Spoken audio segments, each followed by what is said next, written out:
大家好，欢迎回到我们的频道。今天我想先和大家分享一个让我每次想到都心情沉重的事实。在我不短的行医生涯中，我遇过很多长辈，他们一辈子勤俭持家，为了儿孙省吃俭用，牺牲奉献。他们吃得很简单，不敢吃好的，也不敢乱花钱。但是令人痛心的是，这些长辈的晚年，很多却要在医院里靠着洗肾机度过。为什么会有这样令人心碎的矛盾呢？吃得少，吃得清淡，原本以为是养生，为什么反而导致肾衰竭、糖尿病？答案就在您每天的第一餐。很多人以为早餐只要填饱肚子就好，但正是这个想法，每天都在悄悄地破坏您的血管。如果您错过了这支影片的最后几分钟，您很可能会在不知不觉中继续重复这些错误的饮食习惯5年、10年。等到身体发出警讯时，一切可能都太迟了。别忘了订阅我们的频道并开启小铃铛，这样您才能收到我们最棒的健康建议。我想知道您是否正在专心观看这段影片。如果您觉得这些内容很有用，请在留言区输入数字1，如果觉得没用，请输入数字0。不过我想先请大家放心，这些病痛找上门，并不是因为您不懂事，也不是因为您不爱惜身体，而是因为我们还没有真正了解我们的身体在早晨最需要的是什么。请想象一下，您的身体经过整整8小时的睡眠，就像是一辆油箱见底的车子，这个时候是身体最虚弱、最敏感的时刻。如果这时候加错了油，对身体的伤害会是平常的2倍，甚至3倍。请大家放轻松坐下来，接下来我会详细解释，让我们一起来改变。为什么我会说早餐对长辈来说是生死攸关的时刻呢？让我举个简单的例子，大家就明白了。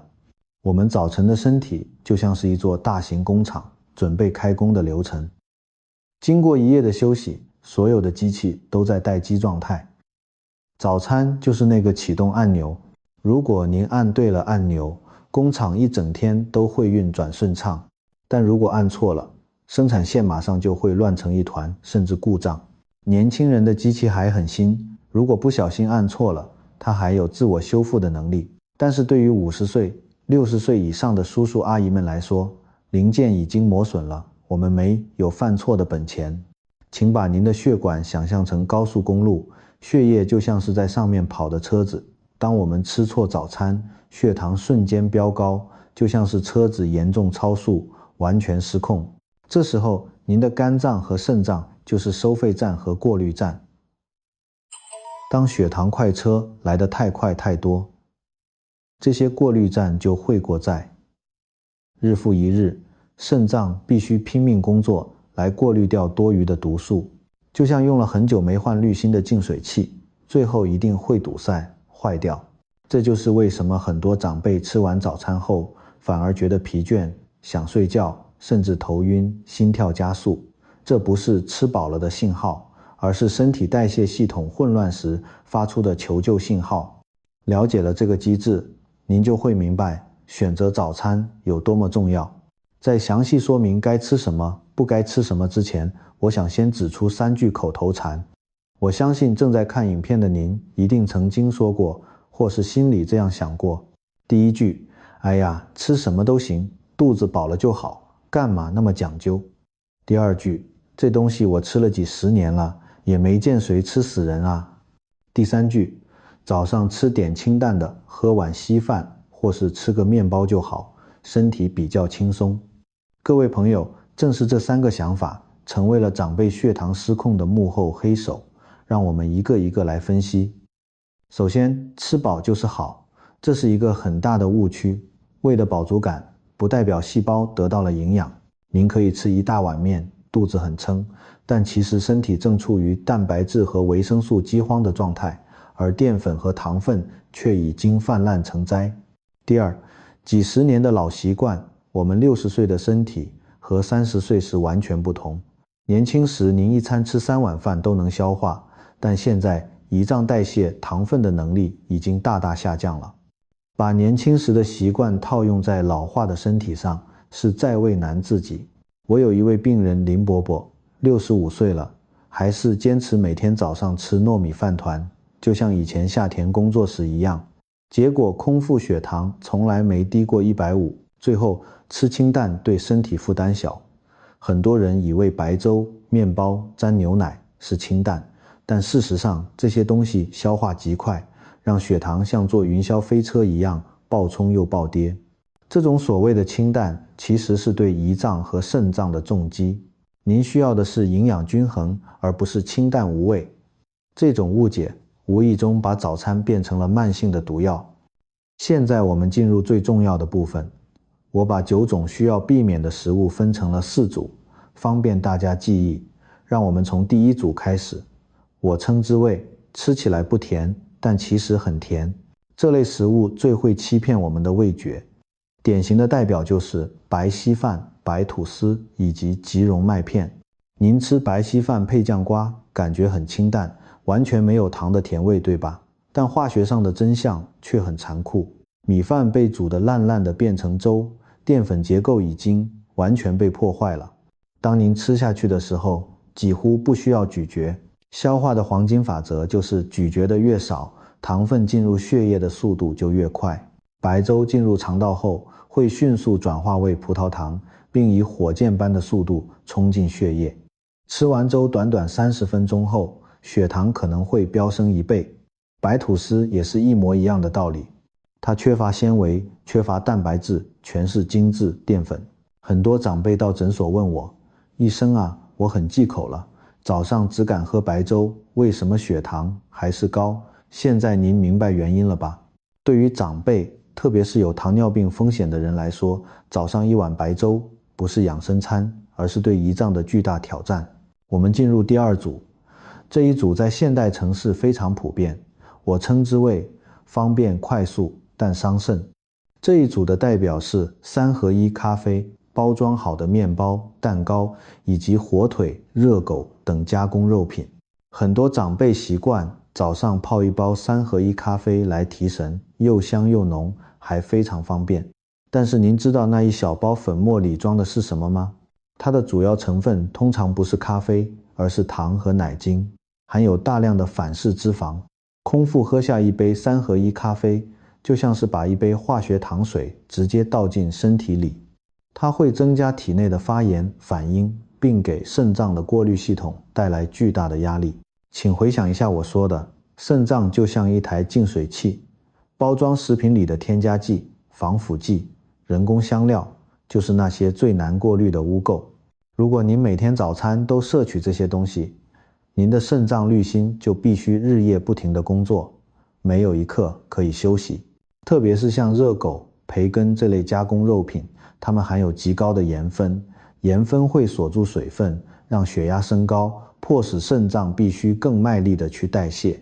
一顿只需要2分钟准备的方便早餐，可能会让您的肾脏老化，得比实际年龄快上10年。在撕开这些包装之前，请务必三思。第3组是我们台湾人非常喜爱的一对危险搭档，我称之为油脂加淀粉。这里的典型食物是什么呢？就是油条、烧饼、萝卜糕，或是各种油炸的面食。我承认这些东西真的很香，冬天早上热腾腾的油味混着面粉香，真的很诱人。但是各位，从医学角度来看，这是一颗热量炸弹，营养价值却极低。当面粉、快速淀粉遇上高温反复油炸的油坏脂肪，它们会形成一种非常难消化的复合物。矛盾的是，您吃完觉得很饱、很胀，但身体却很快就累了。为什么会这样？因为过多的油脂会让血液变得比较浓稠，流动性变差，血液流得慢，大脑的供氧量就减少。这就是为什么很多人吃完油腻的早餐后常觉得昏昏欲睡，精神不济，甚至到了早上10点多就开始头昏眼花。更糟糕的是，高温油炸会产生自由基，造成血管壁的发炎。对于长辈来说，血管弹性本来就比较差，早上再摄取这些坏脂肪，简直就是在亲手堵塞自己身体里的交通要道。我有一位病人叫阿明，62岁，最喜欢油条沾含糖豆浆当早餐。在我苦口婆心劝他戒掉油条半年后，他的血脂和肝指数都有了惊人的改善，甚至还不需要用到太多药物。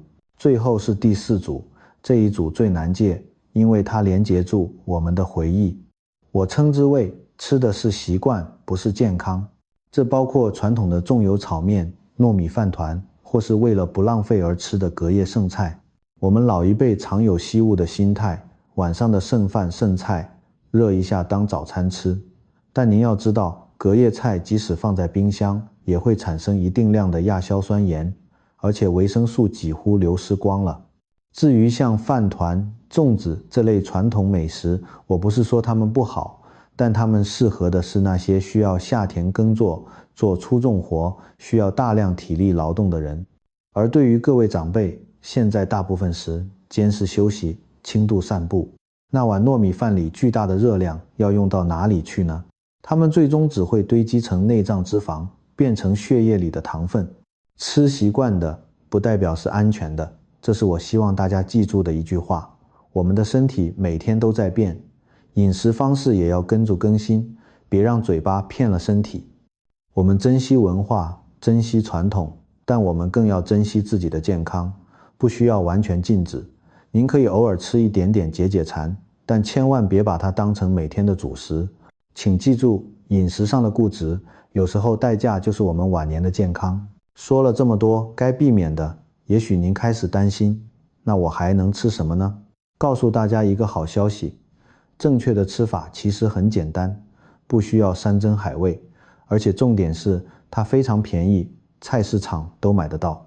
我要传达的观念是，不用吃得贵，只要吃得对。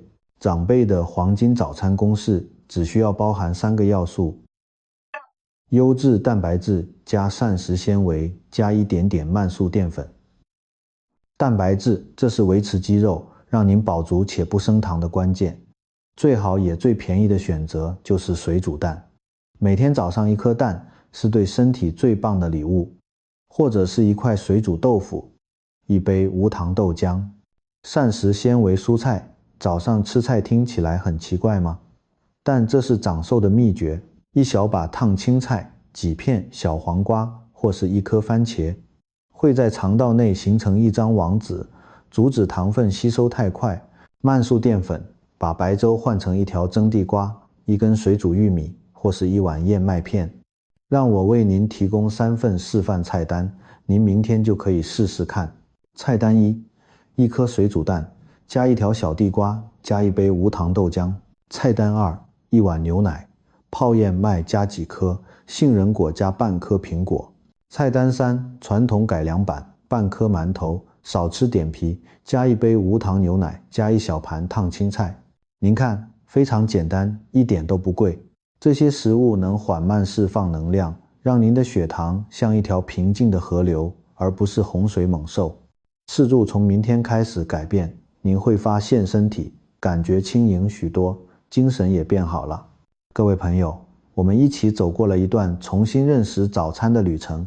我知道，要改变几十年根深蒂固的饮食习惯，绝不是一件容易的事。也许明天早上您还是会想喝碗粥，还是会怀念3合1咖啡的味道，这很正常。但我希望每当您拿起筷子时，能花1秒钟想一想身体里的那座工厂。我们没有人希望生命的最后几年是绑在病床上，插满管子，或是成为儿女的负担。我们都希望能活得快乐、健康、头脑清楚、含饴弄孙。而这个愿望就始于每天早餐桌上那些小小的决定。正确的饮食是成本最低、效果最好的爱自己的方式。这不是痛苦的节食，而是对上天赐予我们生命的尊重。如果您觉得今天分享的知识有帮助，请不要藏私，请把这支影片分享给您的老伴、您的老朋友以及您最心爱的家人。有时候，您的一个小小的分享动作，可能会帮助某个人在未来免于住院的痛苦。我们不责怪过去的错误，我们只互相提醒，为了现在和未来活得更好。感谢您的耐心聆听，让我们就从明天开始吃一顿健康的早餐吧。祝各位身体健康，心安身乐。我们下支影片见。